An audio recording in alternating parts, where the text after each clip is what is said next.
a human fish ladder. We have dip nets. We're dipping into the water and trying to catch herring to lift them over this 14-foot dam so they can spawn in Omega Pond and the 10 Mile River.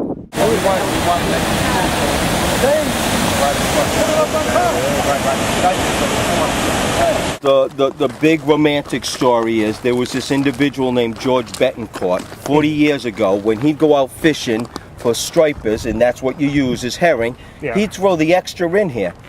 After a while he said, that's an idea. He started raiding other active herring runs in this area and putting the fish in here. Then for 40 years, him and his friends have come down here and lifted the fish over this dam to get back in to spawn.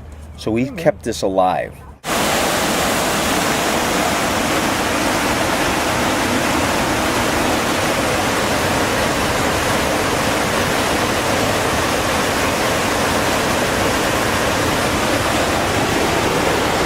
How many fish did you pull out so far?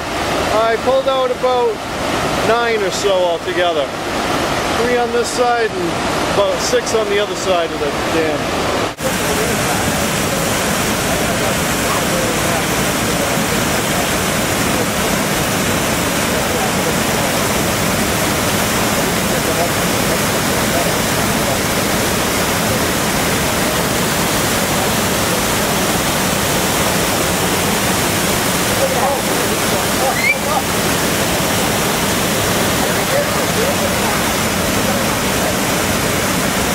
You can feel them coming through your legs, and that's when I spook them to the left or to the right, so these guys can get them and throw them over.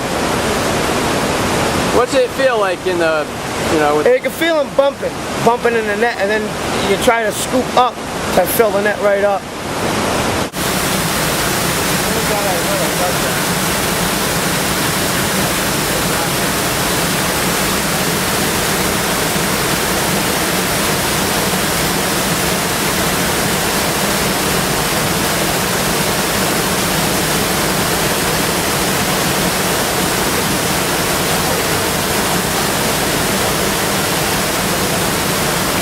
The importance of the herring is they're low on the food chain. Yeah.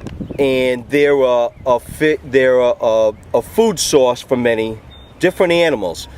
When they're in the open salt water, the biggest thing is, and as Rhode Island is, the striped bass love them. The striped bass are these big fish that grow 36 inches, and that's the big trophy fish around here to catch. Well, the striped bass come up to this area because they chase the herring in. And when the herring go, they move to other food sources.